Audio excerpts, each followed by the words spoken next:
अल्हम्दुलिल्लाह अल्हम्दुलिल्लाहि रब्बिल आलमीन अस्सलातु वस्सलामु अला खातमिन नबिय्यीन अम्मा बादु फ़अऊज़ु बिल्लाहि मिनश शैतानिर रजीम बिस्मिल्लाहिर रहमानिर रहीम ला युकल्लिफुल्लाहु नफ्सन इल्ला वुसअहा लहा मा कसबत व अलैहा मक्तसबत आमन्तु बिल्लाहि सदक़ल्लाहु मौलानल अज़ीम व बल्लगना रसूलुहुन नबियुल करीमुल अमीन रब्बि इश्रह ली सदरी व यस्सिर ली अमरी वहलुल उक़दतम मिन लिसानी यफ़क़हू क़ौली अल्लाहुम्मा अरिनल हक़्क़ हक़्क़न वरज़ुक़ना इत्तिबाअह अल्लाहुम्मा अरिनल बातिला बातिलन वरज़ुक़ना इज्तिनाबह अल्लाहुम्मा अरिना हक़ाइक़ल अशियाइ कमा हिय। मेरे प्यारे सामीन इकराम, अस्सलामु अलैकुम वरहमतुल्लाहि वबरकातुहू। मैंने आपके सामने सूरह अल बकरा की आखिरी आयत नंबर 286 उसका एक हिस्सा तिलावत करने का शर्फ हासिल किया है। अल्लाह ताला का इरशाद मुबारक है, ला युकल्लिफुल्लाहु नफ्सन इल्ला वुसअहा। अल्लाह ताला किसी जान की वुसअत और उसकी बर्दाश्त से ज़्यादा बोझ उस पर नहीं डालता।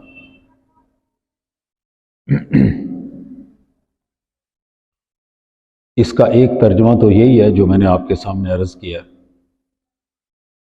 एक तर्जुमा इसका और है जो मेरे एक ख्वाब के जवाब में हज़रत पीर आज़म शाह साहब रहमतुल्लाह ताला अलैह, जो कि गढ़ी शरीफ एक आस्थाना है टेक्सला के बिल्कुल साथ, उन्होंने बयान किया था। मैंने उनके सामने अपना एक ख्वाब अर्ज़ किया जिसमें मैं ये वाली आयत पढ़ रहा था कि अल्लाह ताला किसी की हिम्मत से ज़्यादा बोझ नहीं डालता। तो उन्होंने फरमाया कि इसका तर्जुमा तो यही है, लेकिन इसकी तशरीह ये है कि जिस इंसान को ये महसूस हो रहा है कि उसके ऊपर बहुत ज़्यादा बोझ है, उसको अभी मज़ीद मेहनत की ज़रूरत है। वो मज़ीद मेहनत करेगा तो उसको वो वाले नताइज हासिल होंगे वो जो चाहिए होंगे। आज जिस वक्त मैं आलम इस्लाम के हालात देखता हूँ, आलम इस्लाम को देखता हूँ, तो मुझे उनका यही तर्जुमा याद आता है कि शायद अभी हमें मज़ीद मेहनत की ज़रूरत है, अभी हमें मज़ीद कुर्बानियों की ज़रूरत है। शायद हमारी कश्मीर की, फ़लस्तीन की कुर्बानियाँ अभी कम हैं। अभी वो कितनी कम है ये तो अल्लाह को पता होगा कि हम कितनी कुर्बानियाँ देंगे तो हमारे वो नताइज हासिल होंगे जिनके लिए मुसलमान कुर्बानियाँ दे रहे हैं।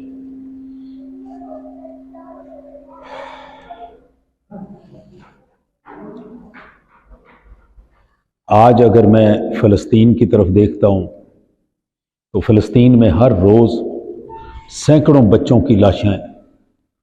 जो मरने वाले लोग हैं, हलाक होने वाले लोग हैं, शहीद होने वाले हैं, उनमें सबसे बड़ी तादाद बच्चों की है। बिल्कुल छोटे छोटे बच्चे, 5-5, 6-6, 7-7 साल के बिल्कुल मासूम बच्चे, उनकी तादाद है। उसके बाद औरतों की तादाद है, औरतें शहीद होने वाली हैं, मुसलमानों की औरतें मरने वाली। उसके बाद फिर नौजवान हैं।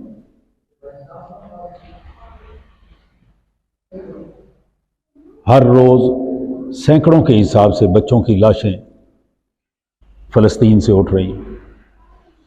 इंसानी हुकूक की कोई तंजीम, इंसानी हुकूक पर बोलने वालों का कोई बंदा पूरी दुनिया में से वो उनके हक में आवाज़ नहीं उठा रहा। और सिर्फ यही नहीं है, सिर्फ एक मुल्क उसने सही आवाज़ उठाई है, लेकिन वो भी मुसलमान मुल्क नहीं है, वो है साउथ अफ्रीका। साउथ अफ्रीका ने, उनके वज़ीर ख़ारजा ने अब से तकरीबन एक हफ़्ता पहले ये ऐलान किया कि जी हम अपना सफारत खाना इसराइल में बंद कर रहे हैं और अपना अमला वापस बुला रहे हैं और यहाँ से इसराइल का अमला हम वापस भेज रहे हैं। उसकी ज़ुबान के मुताबिक इसराइल जालिम मुल्क है और उसने फ़लस्तीन का वो हक जो उन्हें और तो किसी ने दिया या नहीं दिया, लेकिन अक़वाम मुत्तहिदा ने उसे जो हक दिया हुआ है उस हक की खिलाफ वर्जी की हुई है, तो वो हक उसे वापस मिलना चाहिए। तो वो हक वापस दिलवाने के लिए इसके अलावा पूरी दुनिया के 297 मुल्कों में से, जिसमें 58 मुल्क मुसलमानों के हैं, किसी ने किसी किस्म की कोई आवाज़ सिवाय मुज़म्मत के कोई आवाज़ नहीं उठाई। और मज़े की बात यह है कि हमारे उलमा भी इस पे खामोश हैं। मुझे समझ नहीं आती कि हमारे उलमा जो एक छोटी छोटी, हमसे कोई छोटी हरकत हो जाए तो हमें हमारे ऊपर दोज़ख वाजिब कर देते हैं और अभी जन्नत की टिकटें तकसीम कर रहे हैं। उन्हें फ़लस्तीन के ऊपर क्यों सांप सूंघा हुआ है? हमारे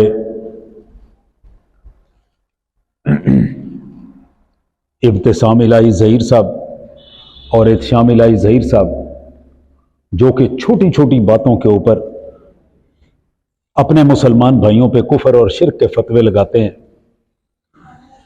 हमारे हजरात जो छोटी छोटी बातों के ऊपर बाकी लोगों को काफिर और मुशरिक कहते हैं, इसके ऊपर क्यों खामोश हैं? मुझे जो ज़्यादा तकलीफ़ है वो इब्तिसाम इलाही ज़हीर और एहतशाम इलाही ज़हीर की खामोशी पे है। वैसे तो मुझे तकलीफ़ मौलाना तकी उस्मानी साहब की खामोशी पे भी है और मुफ्ती मुनीबुर रहमान साहब की खामोशी पे भी है। आखिर ये लोग क्यों खामोश हैं? बाकियों के मैं नाम इसलिए नहीं ले रहा कि वो सियासी जमातें हैं, वो सियासी जमातों के सियासी मकासद होते हैं, वो अपने मकसद पे कभी बोलते हैं कभी नहीं। बोलना तो उन्हें भी चाहिए, लेकिन उनमें कोई बोलने को तैयार नहीं है। फिर हमारे इल्म का ये हाल है कि हमने जो पैसे दे दे के मीडिया में लोग पाले हुए हैं, जो ड्राइंग रूम स्कॉलर्स हैं, उनमें से एक स्कॉलर अगले दिन कह रहे थे कि हुजूर अकरम सल्लल्लाहु अलैहि वसल्लम ने यहूदियों के साथ मुआहदा किया हुआ था। मुझे अफसोस हो रहा था, हैरत हो रही थी कि नफरत फैला फैला के अपनी फॉलोइंग काफी सारे लाखों में पहुंचा लिए, लेकिन जिस वक्त हमारा मुकाबला यहूदी से होता है या हिंदू से होता है तो हमारे मुकाबले में उनके साथ होते हैं। वो कह रहे थे कि हुजूर अकरम सल्लल्लाहु अलैहि वसल्लम, इस मुआहदे में तो किसी को कोई शक नहीं, उस मुआहदे का नाम था मीसाके मदीना, लेकिन इस मीसाके मदीना का अगला भी तो मरहला था। वो मरहला ये था कि मीसाके मदीना ये यहूदियों ने तोड़ दिया। जब मीसाके मदीना तोड़ा, उसके जवाब में जब यहूदियों को मदीना मुनव्वरा से निकाला गया, यह भी तो तारीख का हिस्सा है ना, यह भी तो तारीख में बयान करना चाहिए था। सिर्फ यहीं पे तारीख खत्म हो जाती कि मीसाके मदीना हुआ और मीसाके मदीना पे कहानी खत्म हो गई, उसके बाद की कोई तारीख नहीं है। उसके बाद की बड़ी लंबी तारीख है। यहां से यहूदी निकले, खैबर में जाके आबाद हुए, तो हुजूर अकरम सल्लल्लाहु अलैहि वसल्लम ने खैबर फतह किया। और ये खैबर कोई एक गांव नहीं था, कोई एक शहर नहीं था कि हम उसको कहें कि जिस तरह सैदा शरीफ एक गांव है, इस तरह नहीं था। खैबर बहुत बड़ा इलाका था, इसके अंदर बहुत सारे किले थे। 8 किलों का तो मुझे मालूम है। अब किला हर 1 किलोमीटर पे तो नहीं होता ना, किले अपने हिसाब से दिफा के लिए मुख्तलिफ बड़े फासलों पे बनाए। 8 किले तो मुझे मालूम है जो खैबर के फतह किए गए थे। वो जो एक किला जो हजरत अली करमल्लाहु ताला वजह ने फतह किया था, वो 8वां किला था जो फतह नहीं हो रहा था। उससे पहले 7 किले फतह हो चुके थे। तो ये जंग तारीख का हिस्सा नहीं है। सिर्फ और सिर्फ। और फिर कुरान पाक का यह फरमान कि यहूदी और ईसाई तुम्हारे दोस्त नहीं है, यहूदी और ईसाई तुम्हारे दोस्त नहीं है, ये आपस में एक दूसरे के दोस्त हैं। तो ये कुरान पाक की आयत पीछे हो गई और आपकी बताई हुई तारीख आगे हो गई।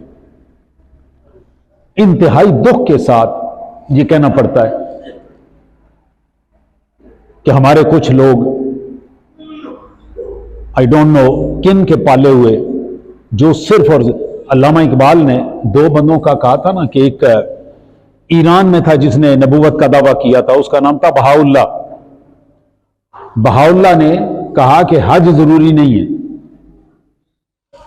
और दूसरा मिर्जा कादियानी लानती, उसने क्या कहा, जिहाद जरूरी नहीं है। जिहाद और हज आप पूरे के, अल्लामा इकबाल कहते हैं, मुझे शेर याद नहीं, उसका मतलब यह है कि अगर तुम्हारा हज और जिहाद ये दीन में से निकाल दिया जाए तो दीन में रह क्या जाता है पीछे? एक हज का दुश्मन, दूसरा जिहाद का दुश्मन। मेरे प्यारे दोस्तों, आज की खिताब में मैं कोई लंबी चौड़ी बात आपसे नहीं करूंगा। मैं आपके सामने दो तीन नज़में वो अर्ज करना चाहता हूं, पेश करना चाहता हूं। अल्लामा इकबाल की नज़म है जो फ़लस्तीन के हवाले से हमारे तक पहुंची। अल्लामा इकबाल ने अपने दौर में ये बात की थी, मैं ये आपको सुनाना चाहता हूं।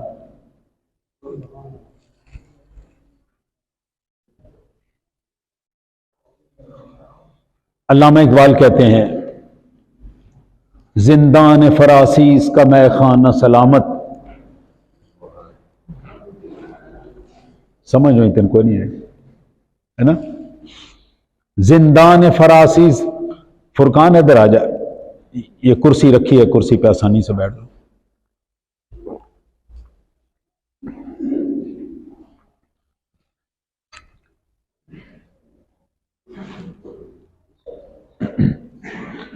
जिंदान फरासीस का मैं खाना सलामत, पुर है मय गुल रंग से हर शीशा हलब का।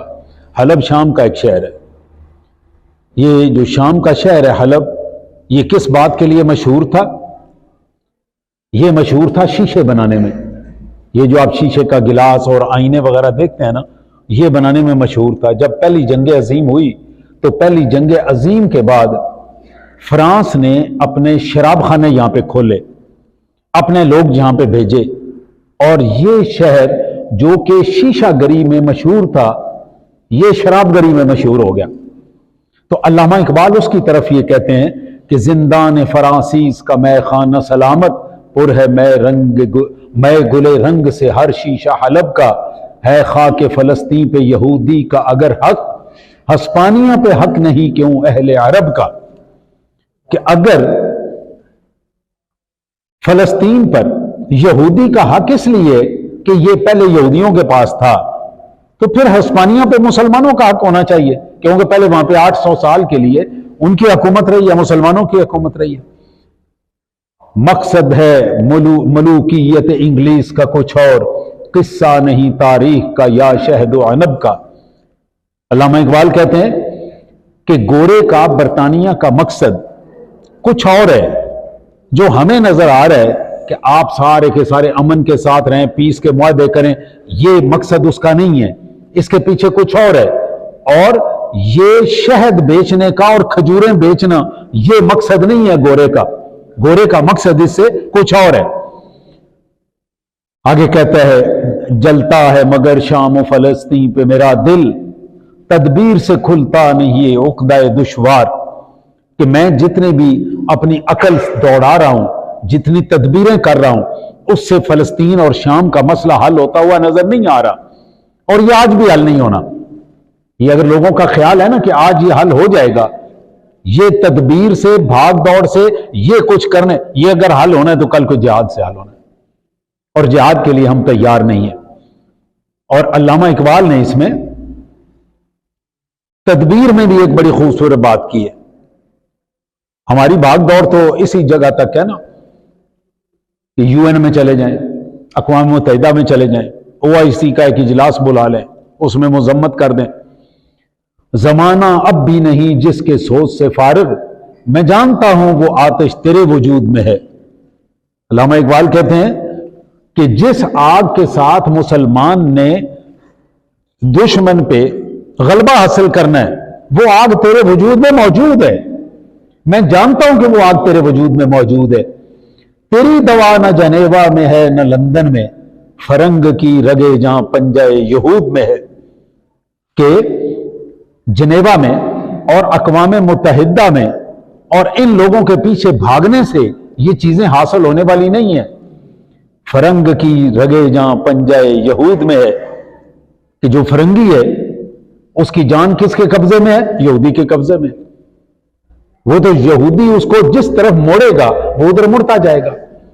अब आप तारीख में अगर देखें तो 60 लाख यहूदी हमने तो नहीं मारा था, वो तो ईसाइयों ने मारा था। और ये कोई बड़ी पुरानी बात भी नहीं है, ये तो हिटलर ने मारा था। ये 1940 से आगे 1939, 40, 41, ये 60 लाख यहूदी किसने मारा था? मुसलमानों ने मारा था, हमने तो नहीं मारा। हिटलर ईसाई था, तो ये क्रिश्चियंस ने मारा हुआ है, हमने तो नहीं मारा। अब वो 60 लाख की गिनती मुसलमानों पे पूरी हो रही है, क्योंकि अल्लाह ताला का कुरान पाक में फरमान है कि यहूदी और ईसाई ये तुम्हारे दोस्त नहीं है, ये आपस में एक दूसरे के दोस्त हैं। और जब ये बात अल्लाह ताला ने फरमाई थी, उस वक्त यहूदी और ईसाई की दोस्ती के मुतालिक कोई बंदा तसव्वुर भी नहीं कर सकता था कि ये दोस्त हैं आपस में। ये उस वक्त एक दूसरे के दुश्मन थे। सबसे पहले जो हैकल अव्वल बना, उसको तबाह करने वाला कौन था? बख्त नसर। बख्त नसर ने उसकी ईंट से ईंट बजा दी। उसके बाद हजरत ईसा अलैहिस्सलाम की पैदाइश हुई, आपकी विलादत हुई। आपके बाद 70 ईस्वी में जब हजरत ईसा अलैहिस्सलाम आसमान पे, बल्कि यहीं पे रुकिए, हजरत ईसा अलैहिस्सलाम को सूली किसने लटकाया था? हमारा तो अकीदा कुरान पाक के मुताबिक ये कि ईसा अलैहिस्सलाम उठाए गए। अब जिन्होंने उसको सूली चढ़ाया था वो तो यहूदी थे, मुसलमानों ने तो नहीं चढ़ाया। मुसलमान तो उस वक्त थे ही नहीं, उस वक्त तो यहूदी थे, यहूदियों ने उनको, तो ये आपस में दुश्मन थे। अब 70 साल गुजरे, तो 70 साल के बाद जनरल टाइटस था एक, वो ईसाई था, उसने हजरत ईसा अलैहिस्सलाम की फांसी का बदला लेने के लिए इसराइल पे हमला किया। और इस शहर का नाम उस वक्त एलिया होता था। एलिया शहर की इसने ईंट से ईंट बजाई और इनका जो हैकल दोन था उसको तबाह बर्बाद कर दिया। उसकी एक दीवार अभी तक मौजूद है जिसको दीवार गिरिया कहते हैं, और वहां पे यहूदी अपनी इबादत करते हैं। उसने इसको तबाह बर्बाद कर दिया। जिस वक्त तकरीबन 600 कुछ ईस्वी में हजरत उमर रजी अल्लाह तआला अन्हु के दौर में हजरत साद बिन वकास रजी अल्लाह तआला अन्हु ने फतह किया, फलस्तीन फतह किया। हजरत उमर वहां गए रजी अल्लाह तआला अन्हु।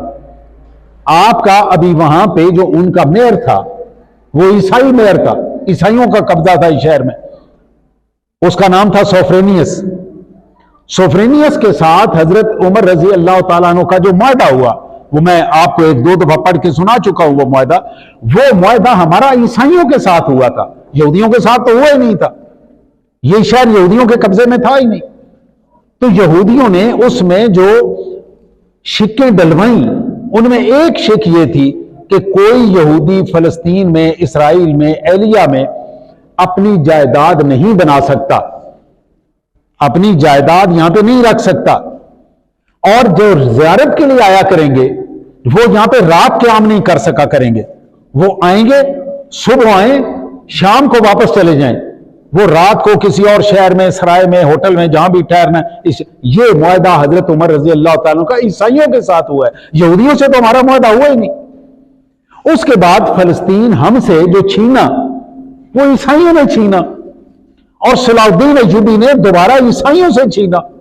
यहूदियों से तो हमारी कोई लड़ाई नहीं हुई, लेकिन कुरान पाक ने आज से 1400 साल पहले यह बताई कि ये आपस में दोस्त हैं।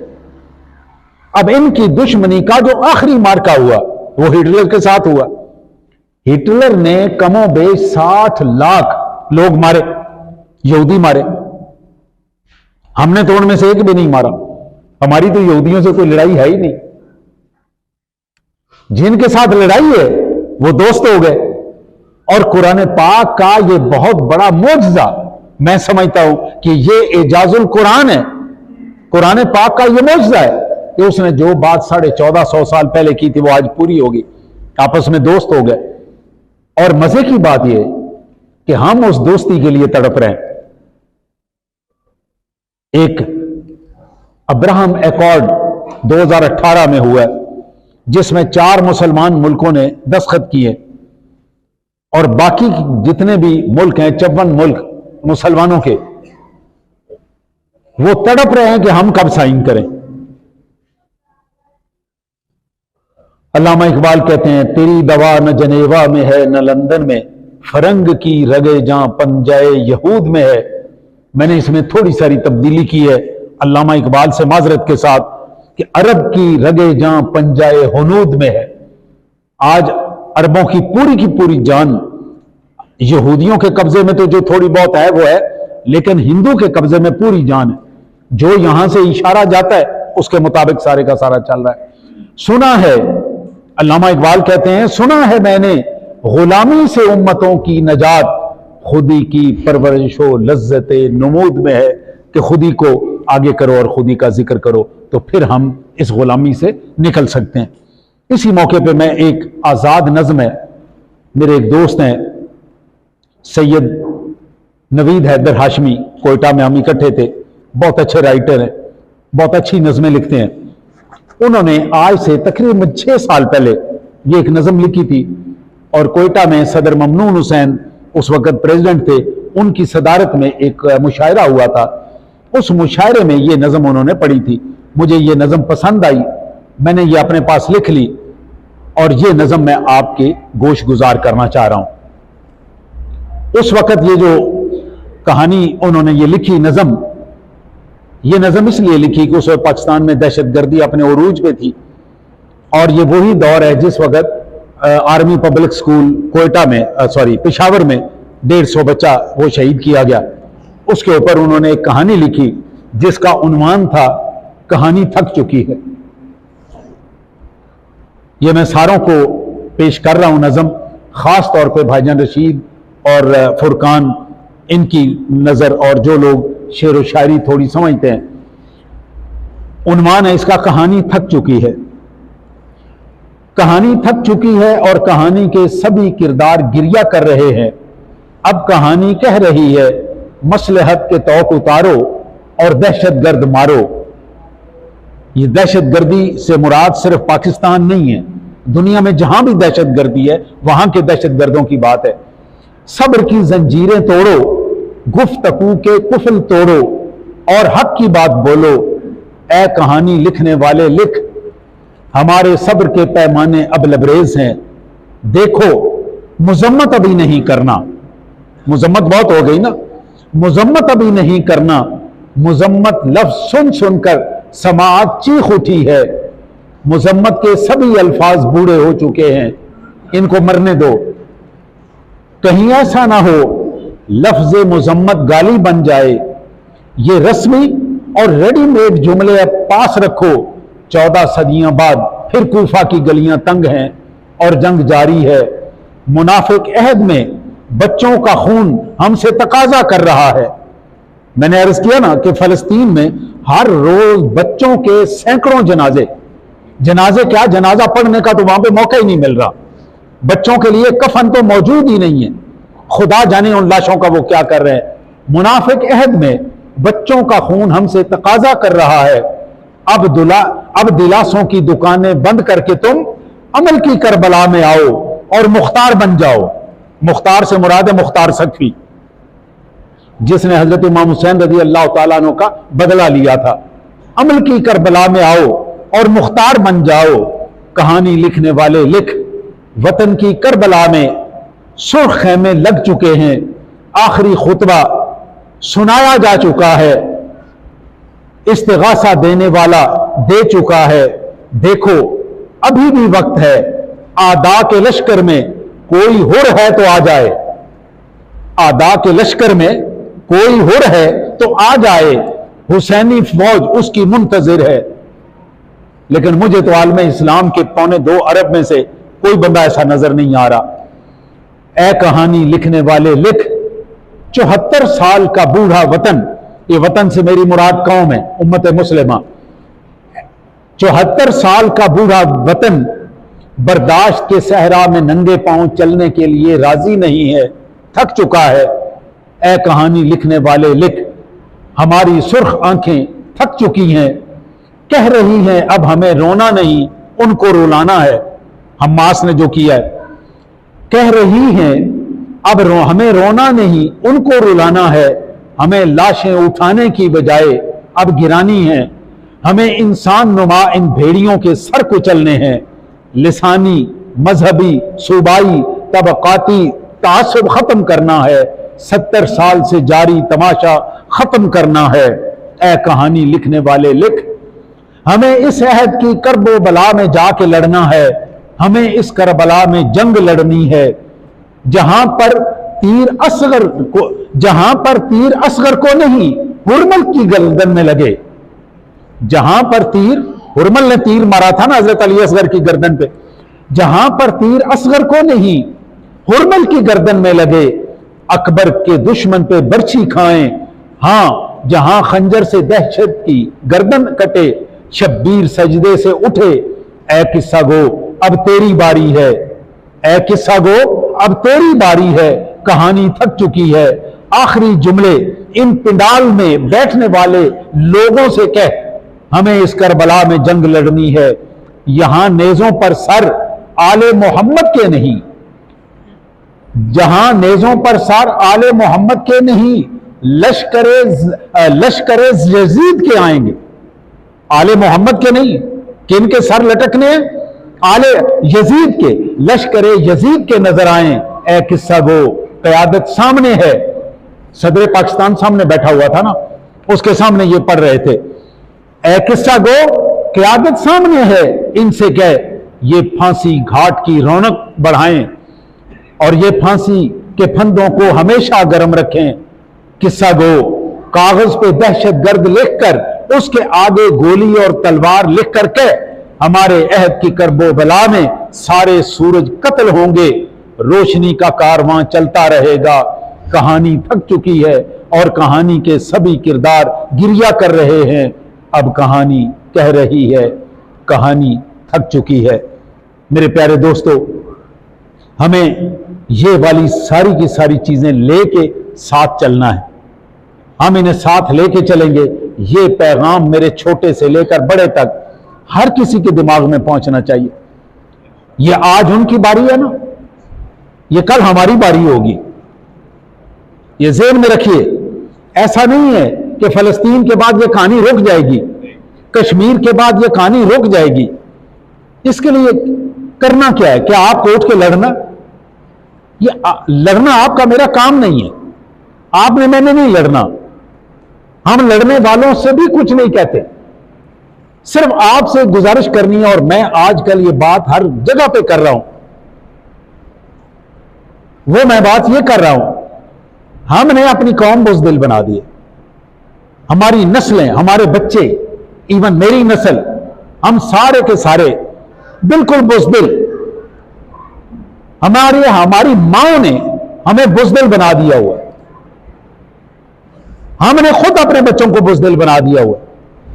आप और मैं, हम इतने जवान, हम में से कोई बंदा रात को कब्रिस्तान क्रॉस नहीं कर सकता। मैं जी फलाने कब्रिस्तान से गुजरा था, मेरे पास आते हैं ना रोज, कब्रिस्तान से गुजरा था जी, उस वक्त से मेरा प्राण निकल रहा है। नहीं तो कब्रिस्तान के मुर्दों से डरने वाली कौम ने कश्मीर लेना? कब्रिस्तान में मरे हुए मुर्दों के सामने डरने वालों ने जाके फलस्तीन वापस लाना है। ये आपके मेरे लिए पैगाम है। अगर हम इन मुर्दों से डरे हुए हैं तो हमने वो बंदा जिसके हाथ में ग्रेनेड से लेकर एटम बम मौजूद है, उससे हमने कश्मीर छीनना है। मेरी गुजारिश यह है कि अपने बच्चों को थोड़ा दलेर बनाएं, निकले इस बहन से बाहर। हम अगर अपने शजरे नसब देखें तो हमारे शिजरे 5वीं 6ठी 7वीं पुश्त में जाके हिंदुओं और सिखों से मिल जाते हैं। हम मुसलमान हो गए, हमने कलमे पढ़ लिए, 6 कलमे कुछ कुछ याद भी कर लिए, लेकिन अंदर से हिंदू नहीं मरा। हिंदू हमारा अंदर जिस तरह पहले दिन था, हिंदू उसी तरह हमारे अंदर का जिंदा है। इस हिंदू को मारने की कोशिश करें। हमारा हिंदू किस तरह का जिंदा है? हमारा पढ़ा लिखा नौजवान, हमारी पढ़ी लिखी औरतें, हमारे ये माशाल्लाह 6-6 फुट कद के मर्द, आंख में दर्द हो गई है, यहां से पैदल जाके शाहदौला वली पे चांदी की आंख चढ़ाते हैं। ये कौन सा दीन है? हुजूर अकरम सल्लल्लाहु अलैहि वसल्लम ने मुस्लिम की सही हदीस के मुताबिक उकबा बिन आमिर की बहन को पैदल हज करने से मना कर दिया था।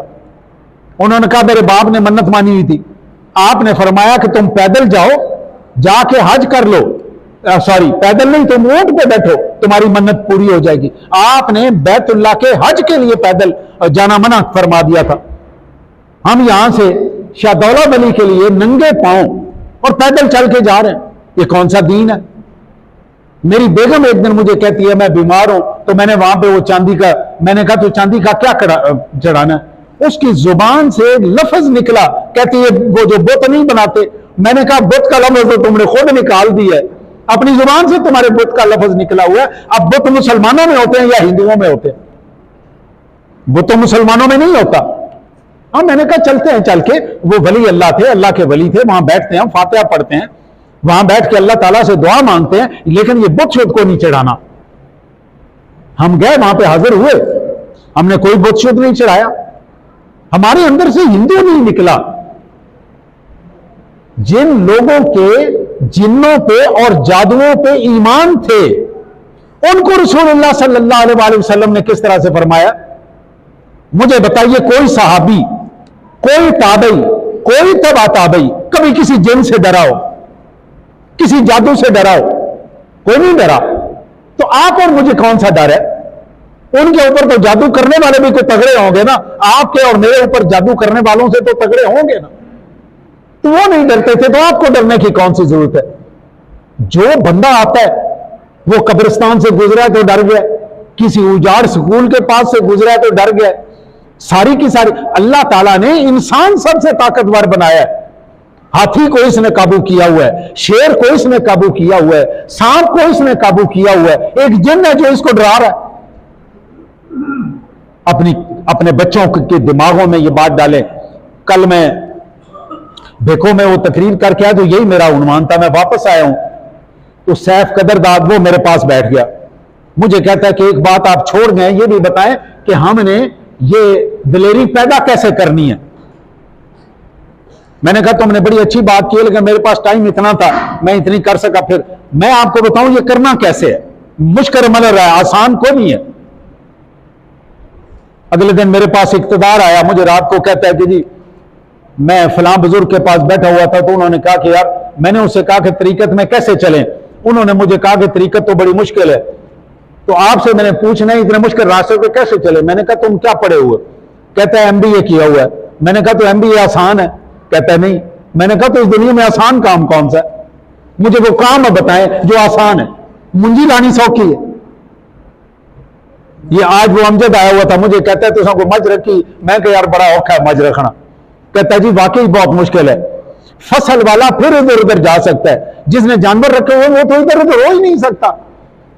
उसने सरगी उसके धार निकालनी है, सवेरे पट्टे डालने हैं, दिन में 2 दफा पानी देना है, शाम को फिर पट्टे डालने हैं, कोई खाल पेवा उसका करना है, वो तो 5 मिनट। इस दुनिया का काम आसान कौन सा है? ये भी काम मुश्किल नहीं है, लेकिन ऐसे ही थोड़ा सारा अपने ध्यान देने की वो 5 चीजें मैं बार बार आपके सामने बयान करता हूं, जो बंदे को बुज़दिल बनाती हैं। वो सूफिया किराम ने पूरे कुरान पाक को और आलमे इस्लाम, आलमे पूरी दुनिया की 14,000 साल की तारीख की नफ्सियात को सामने रख के 5 चीजें निकाली हैं। शहवत, गुस्सा, लालच, हसद और तकब्बुर। ये 5 चीजें जो बंदे को बुज़दिल बनाती हैं। मेरा सफीर, किसी भी मुल्क का जर्नैल, किसी भी मुल्क का ब्यूरोक्रेट, किसी भी मुल्क का सियासतदान, किसी मुल्क का पीर, किसी मिल्क का मौलवी इन 5 में से किसी एक के ऊपर बिक जाएगा। अगर वो शहवत पसंद है तो वो शहवत में बिक जाएगा, अगर वो गुस्सीला है तो अपने गुस्से में गलत फैसला करेगा, अगर वो पैसे का लालची है तो लालच पे बिक जाएगा, पैसे पे बिक जाएगा या किसी और चीज पे बिक जाएगा। हसद उसको खराब फैसले पे, गलत फैसले पे ले जाएगा या तकब्बुर में। ये 5 चीजें अगर बंदा कंट्रोल करे तो वो दलेर हो जाता है। जिस बंदे में इन 5 चीजों में से कोई भी चीज मौजूद है वो बंदा कभी दलेर नहीं हो सकता। जो लोग तारीख में दलेर हुए हैं आप उन सारों का मुताला कर ले। सरकार दो आलम सल्लल्लाहु अलैहि वसल्लम इस कायनात का सबसे दलेर तरीन आदमी, सबसे दलेर तरीन आदमी सरकार दो आलम सल्लल्लाहु अलैहि वसल्लम। ना लालच है, ना हसद है, ना गुस्सा है, ना तकब्बुर है, ना शहावत वाली कहानी। इन 5 चीजों से आजाद, 5 चीजों पे कंट्रोल। जहां अल्लाह ने कहा है वहां इस्तेमाल होंगी, जहां अल्लाह ने नहीं कहा वहां पे इस्तेमाल नहीं होंगी। हजरत अली मुल्तजा शेर खुदा रजी अल्लाह तआला अन्हु, मैं कहता हूं तमाम दलेरों के सरताज, उस बंदे में अगर इन 5 चीजों में से कोई चीज है तो मुझे बताए। 5 चीजों पे ऐसे कंट्रोल है जिस तरह से शाहसवार अपने घोड़े के मुंह में लगाम दे के उसको चलाता है, मर्जी से चलाता है और वो अल्लाह की मर्जी से उसको चलाते हैं। ये दलेर होता है। सुल्तान मोहम्मद फातेह, उस्मानियों का सुल्तान जिसने कुस्तुनतुनिया फतह किया था, जिसको आज आप इस्तांबुल कहते हैं, रोमन अंपायर को इसने शिकस्त दी और शिकस्त दे के इस जगह पे अपना शहर आबाद किया इस्तांबुल। आज भी हमारे बहुत सारे लोगों के बच्चे वहां पे बैठे हुए होंगे। दलेर आदमी, गुस्से पे भी कंट्रोल है, लालच पे भी कंट्रोल है। ये 5 चीजें कंट्रोल करें, आप बुज़दिली से निकल जाएंगे। जिस बंदे ने, मैं आपको एक कहानी सुनाता हूं। ये कहानी हमें 1985 में सुनाई गई थी, पता नहीं अब कितने साल इस बात को गुजर गए। कहानी को यूं सुनाई गई, हो सकता है अब इतना अरसा हो गया कुछ उसमें आगे पीछे हो जाए, बहरहाल जितना मुझे याद है मैं आपके सामने अर्ज करता हूं। बरतानिया क्या कोई जनरल था, वो अपनी MI6 जो उनकी, जिस तरह हमारी ISI है इस तरह उनकी वो है, उसका हेड लगा। तो उसने अपने चीफ ऑफ आर्मी स्टाफ से जाके कहा, सर हर इंसान की कोई ना की कीमत होती है, मैं जिस जगह पे पहुंच गया हूं ये जगह ऐसी है जहां पे हो सकता है मेरी कीमत लग जाए, इसलिए आप इस तरह करें, मेहरबानी करके मेरी जगह पे कोई और बंदा लगा दें, मैं ये काम नहीं कर सकता। चीफ भी बच्चा तो नहीं था ना, उसने कहा तुम मुझे ये बताओ तुम्हारे दिमाग में तुम्हारी क्या कीमत है जो लग जाएगी तुम बिक जाओगे।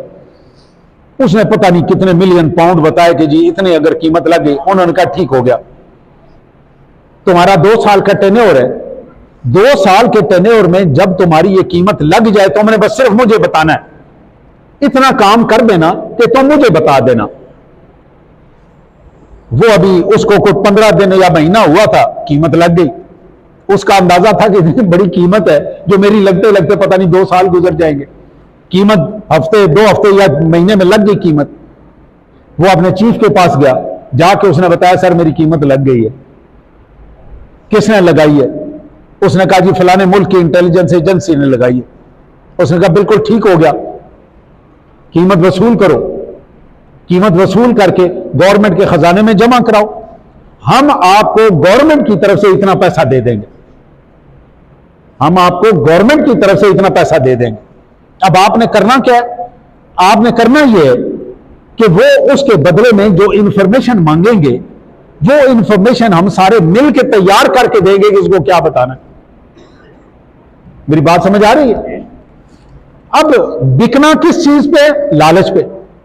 जिस बंदे ने 5-5, 10-10 रुपए पे बिकना हो, जिस बंदे ने सौदा बेचने के लिए 50 रुपए कमाने के लिए कुरान की कसम उठानी हो, उस बंदे से हम तवक्को करेंगे कि इसकी औलाद दलेर होगी?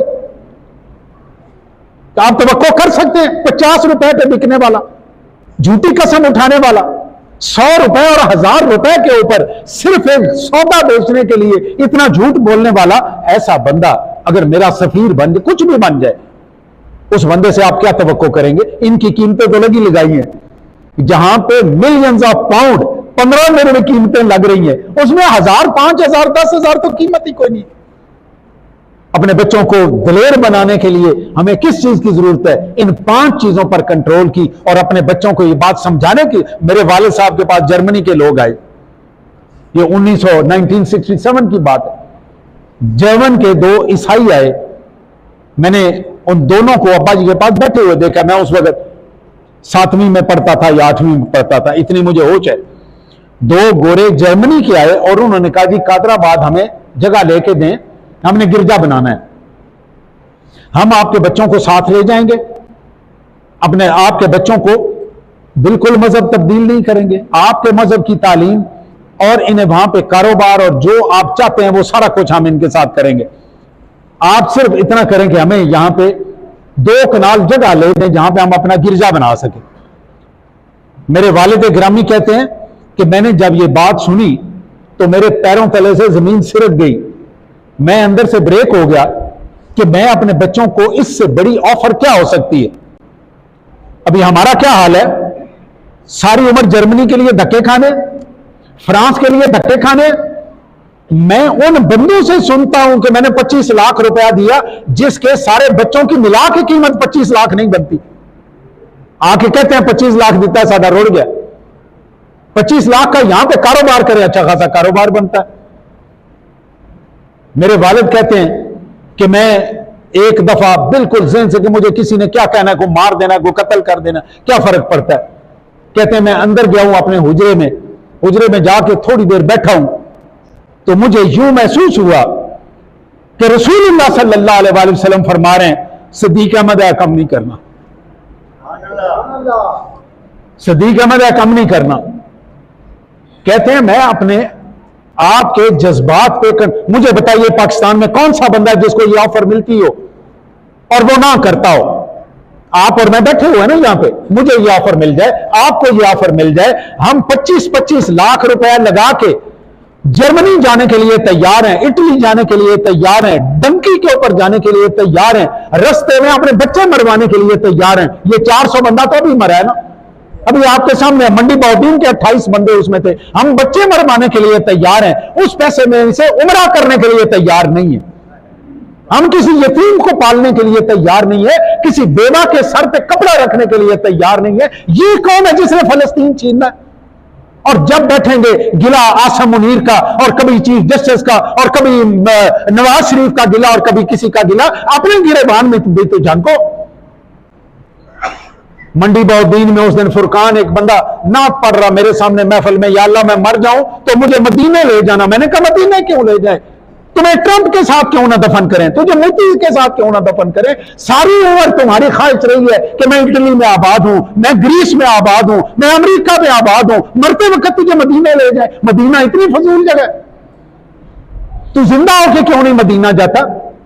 जो मदीना मुनव्वरा में बैठे हुए हैं हमारे पाकिस्तानी, वहां पे बैठ के उनकी पूरी की पूरी ख्वाहिश है कि हम इटली जाए, हम वहां से जाके स्पेन का वीजा लगवा, नहीं कर रहे हम सारे।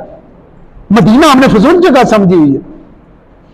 हम लोग फलस्तीन फतह करना है, इक्तदार तुझे फलस्तीन का बहुत दुख है, तू रोज मेरे साथ आके रोता है। ये कौन फलस्तीन फतह करेगी? और ये सिर्फ एक पाकिस्तान का हाल नहीं है, पूरे आलम इस्लाम का हाल है।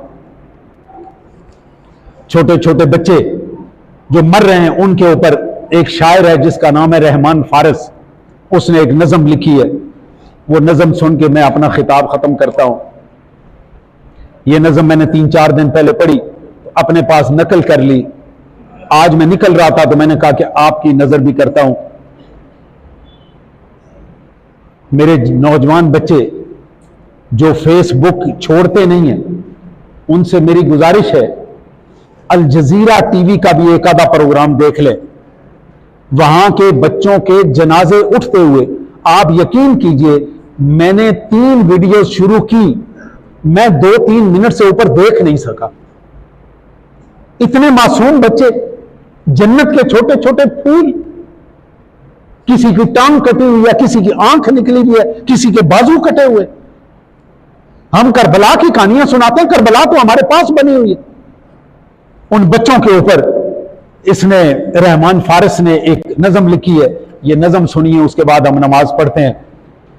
बच्चा है, मतलब बच्चे को दफन करना है, बच्चा है इसको यूं ना अकेले कफन में डाल, एक आध गुड़िया चंद खिलौने कफन में डाल। बच्चा है इसको यूं ना अकेले कफन में डाल, एक आध गुड़िया चंद खिलौने कफन में डाल। नाजुक है कौपलों की तरह मेरा शीरखार, सर्दी बड़ी शदीद है दोहरे कफन में डाल। कपड़े इसे पसंद नहीं है खुले खुले, कपड़े इसे पसंद नहीं है खुले खुले, छोटी सी लाश है इसे छोटे कफन में डाल।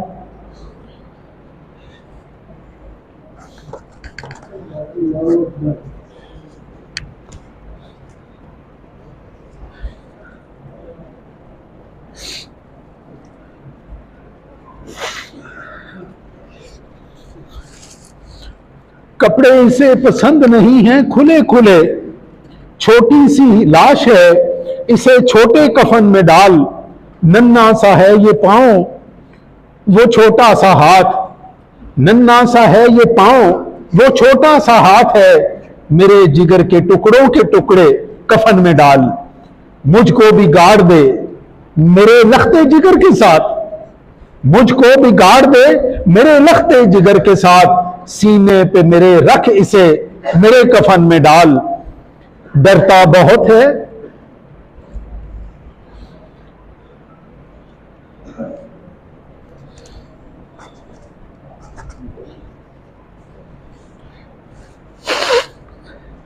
डरता बहुत है कीड़े मकोड़ों से इसका दिल, कब्र में जाएगा तो कीड़े मकोड़े ही होने हैं ना। डरता बहुत है कीड़े मकोड़ों से इसका दिल, कागज पे लिख ये बात और इसके कफन में डाल। मिट्टी में खेलने से लुथड़ जाएगा सफेद कफन, मिट्टी में खेलने से लुथड़ जाएगा सफेद कफन, नीला सजेगा इस पे, नीला सजेगा इस पे, सो नीले कफन में डाल। ईसा की तरह आज कोई मौजज़ा दिखा, ईसा की तरह आज कोई मौजज़ा दिखा, ये फिर से जी उठे इसे ऐसे कफन में डाल। सोता नहीं है ये मेरी आगोश के बगैर, ये बच्चा मेरे बाजुओं में सोने का आदी है, सोता नहीं है ये मेरी आगोश के बगैर, फारिस मुझे भी काट के इसके कफन में डाल। व आखिर दावाना अनिल हम्दुलिल्लाहि रब्बिल आलमीन। आप सबसे मेरी गुजारिश है एक एक दफ़ा कुल शरीफ, एक एक दफ़ा सूरत फातिहा, तीन तीन दफ़ा कुल शरीफ, अव्वल आखिर दुरूद शरीफ पढ़ के मेरी मिल कर दें। राना मुमताज़ की अहलिया पिछले दिनों फौत हो गई हैं, उनकी मग़फ़िरत के लिए इस साल सवाब करेंगे। अल्लाहुम्मा सल्ली अला सय्यिदना।